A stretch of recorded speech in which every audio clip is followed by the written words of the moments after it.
Ar tu tas, kuriam patinka desertai? Spausk širdutę. O jeigu tas desertas sveikuoliškas, kuriame yra ir baltymų, kuriame yra ir vaisių, ir riešutų, ir tas desertas pagaminamas labai greitai ir be kita ko yra be galo skanus. Tai tikrai įsisaugok šį receptą, pasidalink su draugais ir rašyk komentare daugiau desertų. Kreminis desertas su juoduoju šokoladu ir kiviais bei riešutais.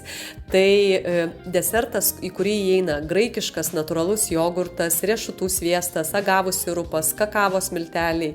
Ir visą šią masę išmaišome tiesiog su šaukštu. Dedame į stiklinius indelius, dedame kubeliais pjaustytus kivi, gali būti ir tiesiog įvairios uogos dėta ar kiti mėgstami vaisiai, taip pat beriame turimų riešutų, aš turėjau kepintų lazdyno riešutų, išlydome juodą į gerą šokoladą, aš dėjau 85% ir užpilame ant viršaus, dedame į šaldytuvą keletai valandų ir degustuojame šį nuostabų desertą. Ir žinau, kad tau reikia ne tik tai mano receptų, tu nori išmokti gaminti, valgyti sveikai ir skaniai, tačiau nori ir numesti nereikalingus kilogramus, pagerinti sveikatą, priderinti mitybą, kad jinai būtų tinkama tavo virškinimo sistemai, kad pagerėtų sveikatos rodikliai, kad turėtum daugiau energijos, kreipkis į mane kaip asmeninės mentorystės programos įkūrėja, licencijuota dietistė, kuri gali tau padėti sisteminiu požiūriu pagerinti sveikatą. Rašyk man, pirma konsultacija nemokama.